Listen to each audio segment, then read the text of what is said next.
This episode is brought to you by High Point Market. Welcome to the Design Dash podcast, your guide to designing a life you love. Join us as we explore the keys to living the life you want without compromise.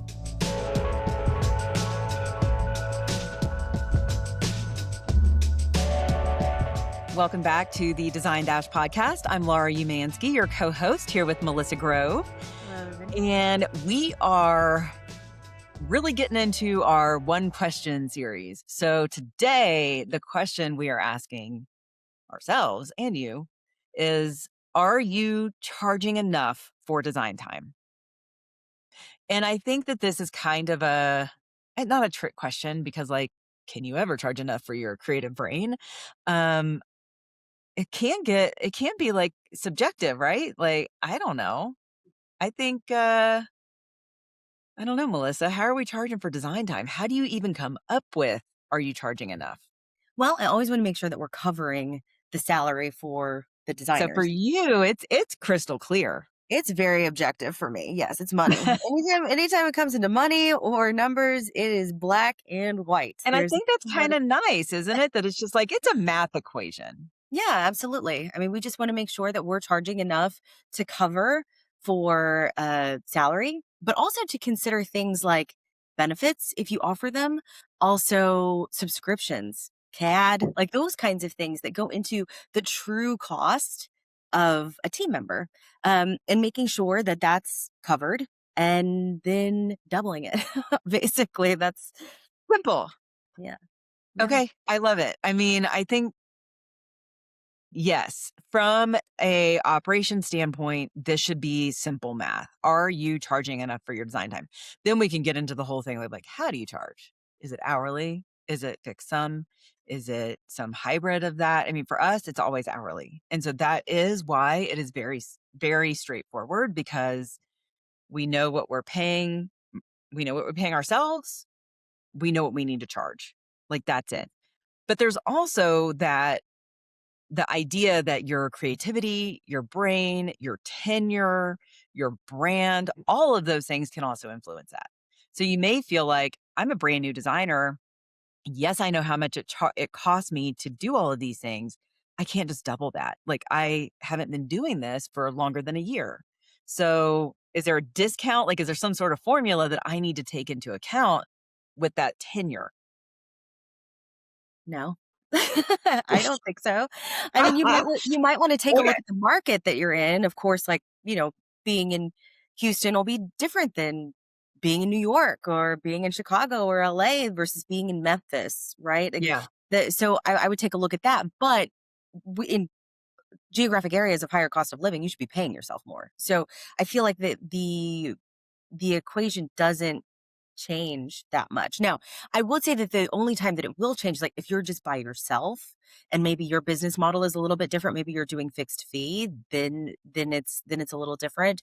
Or I know some firms where they do just do a straight, it's 40% off the top of everything, and then they use that for their salary. So I mean, it really just depends on how you're structured. But for us, the way that we're structured, since we're hourly and we're a much larger team, I would just say take that salary, double it, and that's going to be your hourly rate. Okay, so here's a question. What if you are a superstar nationally, internationally?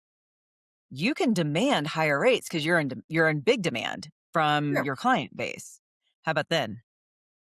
Then you can charge whatever somebody is willing to pay for you. That's it. That's it. All right.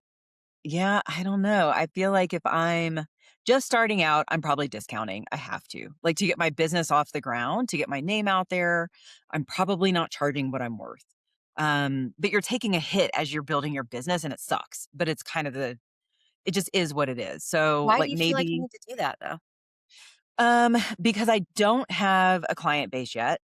I need to be uber competitive to gain the client, to lure in that client that I really want, that may be interviewing other design firms that have that tenure. I can't charge as much as them. So being an emerging designer and discounting the rate, I think, can sometimes, when you're building your business, my first 2 years, I lost money, just Mhm. flat out. I did because any money that I was making, I was reinvesting. Sure. And I was also undercharging because I had no clue what I was doing. I just didn't know. And so I was way over promising and undercharging, but Mhm. still delivering because I had to, right? Like I was like, I promised to do that. So I'm going to do what I said I'm going to do, even if it cost me a ton of money. So I think as an emerging designer, when you're building your brand, sometimes you do have to discount. And I know that you think that is bullshit. Tell Yeah. me. I don't think, especially in a luxury business, discount is a bad word. Like, I would never market ourselves as a discount No, I'm any. not saying you like overtly say I'm discounting. I know, but pricing is a marketing strategy, right? And I think Right. if True. you're doing that in a comparison to other designers, in a luxury industry, you will seem lesser than, just full stop. So, I Oh. highly recommend that if you are emerging to take that plunge and really at the bare minimum, charge for double what you should be paying yourself in salary, because it's going to position you alongside those other firms. You're not lesser than them, you're newer, but that doesn't mean that you're any less talented. I think it's a hard truth that I have to acknowledge with a lot of people in our community, is that I don't know any designer who isn't talented enough to charge what they need to charge and to make what Mhm. they need to make. I think a lot of it is very internal. And then you just mentioned it right now. Is like, but I'm not as good as those other designers. I'm new. I can't charge what they charge. You absolutely can, and you should, because there's going to be one client who's not. You don't really want clients just to, especially for a luxury service, to choose you because of how much you charge. You want them to choose you because of what your portfolio looks like, because of your skill, because of who you are as a person, your personality. It's a very personal and intimate business. That's why they should be selecting you. Like, throw those ideas out the window. Okay, first of all, if anyone here needed a pep talk, you just got it. So that was awesome. Second of all, what if I don't have a portfolio? How am I charging when they can't even see what I can do? Yeah, that's hard. I mean, that's when I would do spec work. I mean, that's what we call it in the marketing world. I don't know what you guys call it in the design world, but Portfolio work, like just on building. spec. Like, you are Yeah. probably putting something uh through Revit, like you're drafting something that's just imaginary. Oh, okay.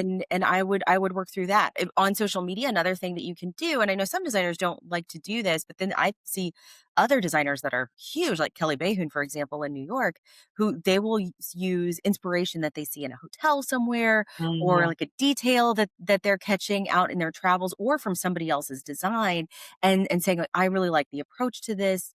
Here's why. Now she does it a lot because a lot of her stuff's getting published, so she's gotta wait before she can put her stuff on social media, right? So I think, it's kinda like the fake it till you make it sort of mantra. Um Okay. So you're not ever going to undercharge. You're always going to charge what you're worth. Mhm. Fake it till you make it if you have to and you don't have a portfolio yet. Yep. Don't discount. Never use the word discount. Mhm. You're being competitive always.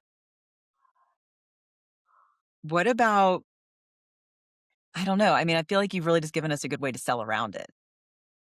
I don't even know if I can argue that. I think that's good. I'm good. I'm sold.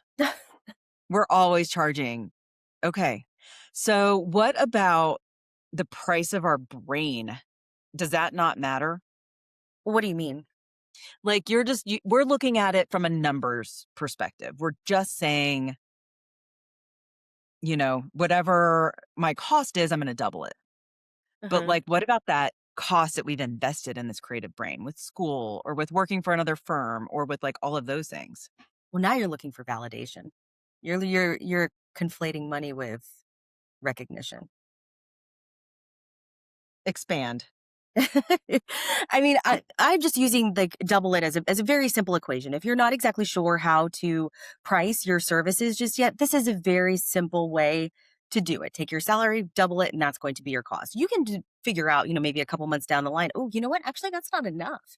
Yeah. Actually, I need to charge a little bit more. Or you're thinking, wow, I'm really I have clients who aren't saying yes to this, but my profit margins will work if I do charge lower.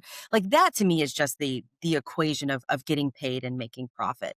Um, if I don't. I mean, I guess I see what you're saying, like, you wanna get paid for your expertise. Like, you wanna get paid Correct. for your talent. Um, I think that's different than a profit number. That's a feeling. Hmm. Yeah. Would you ever work backwards from like, okay, this is what the market can bear. This is what I can charge. So this is what I can pay someone. Yeah, yeah. I mean, we have a calculator in the community too that works very similarly. We'll take, a salary. I would always take a look at what's the market willing to pay for this particular role in your geographic area, so that way you're competitive as an employer, because other people will be, looking for other people, and so you want to make sure you're getting the best of the best. You want to pay at market or maybe a little bit above market value Mhm. to get the absolute best people. But I think if you can find that your market is changing a little bit, then sure. I mean, pricing is pretty dynamic. I think usually we just consider, well, we're just going to keep raising and raising and raising because that's what everybody does every year, is raising it a little bit to stay on track with inflation. Right. But I think this works especially well for solopreneurs. It's really hard for us to be that dynamic because we're just so large. Now with 15 people, like it's really hard. We have overhead to take care of, which is our biggest expense. But I think if it's just you, you can be far more flexible with your design time fees and then with your margins on furniture to get that final number because it's all for you. So Yeah. you can really get creative, I think, with how you want to hit that bottom line. And I was just going to bring that up. So funding your design service with the margin you make on furniture, I feel like is a very slippery slope. Hmm. Um, for a few reasons, but mostly because like combining those buckets, they're two separate buckets for me. One is design service, that is the actual technical creative work that you're doing. The other is purchasing product to fulfill that vision. What do you say to designers that are like, oh, well, I don't charge a design service fee. I just make a margin on furniture and hope I cover myself. I mean, I'd have to take a look at their numbers. I know some people who do it that way and it works for them. But again, it really just, I hate to say it, like it really depends, but it truly does. It really depends Yeah. on the size of your business and what you're comfortable with, how you're comfortable selling your work too, in order to make a profit. Like it truly depends. And again, I think if it's just you and maybe one other person, you can be so flexible. I mean, I do Mhm. know of some design firms in other areas where there's like, we make 35% off of what we've budgeted for your entire project. And that includes construction and that includes furniture. And then that's it. And that works for them. That would never work for us. So I think it's hard to recommend that. It's just so specific to how you work, how your team is structured, and where you're located. Man, I wish there was an easier answer. Yeah, me too. Okay, my answer is charge hourly, double whatever you're paying yourself or your employees. That is your hourly rate, as long as your market will bear it. Charge separately for furniture, make a margin on that. Boom. That's how your profit's done. I mean, that's what works for us. And I've done it so differently from when I started, which was like a fixed sum and then selling furniture. I've always kept furniture separate, but I did do a fixed sum. And that's when I was completely undervaluing what I did and not paying myself enough. And in the same time, I wasn't paying my team enough because I couldn't, because I wasn't charging enough. And so that's the consequence, I think, of not really taking that objective view and saying, this is our number. This is how much we have to charge. Okay. So if I'm paying myself $100 an hour, I'm charging $200. Yep. And again, that's just a very simple way to look at it when you're first starting out. You might need more, and you might be able to get away with less. I think that's why too, working with a bookkeeper or an accountant to help you set this up is such a good idea. I mean, I know we always talk about like I'm not an interior designer, but like we're advocates for interior designers as experts in what they do. Yep. We should also hire other experts in their fields to help us. And I'm just such a huge proponent of having somebody either in-house or contracted who can help you determine what those numbers are. For so many different reasons too, not just to determine the numbers, but also to keep the money conversation separate from your design client relationship. I think that's really important too. Yeah. Um, okay. So are you charging enough for design time? Very simple mathematical equation. Melissa just laid it out here. I think there you go. I I think got the only nothing to time add. that you're not charging enough for design time is then when you're discounting, when you're cutting time, or if you're not logging all of your hours if you're working hourly, but maybe that's a different Oh, discussion. that's a whole different conversation. Charge, yeah, track your time, bill it. Track your time, bill it. Get your bookkeeper to bill it for you, even Right, better. exactly. Exactly. Well, thanks so much for joining us. And I hope you have decided that you are either charging enough or you're raising your prices. Thanks, everybody. Thank you for listening. Make sure to check out our next podcast, coming live next week on Spotify, Apple Podcasts, or wherever you get your podcasts. In the meantime, you can find us and more wonderful stories like these on designdash.com. And make sure to follow us at Design Dasher on Instagram and TikTok. Till next time.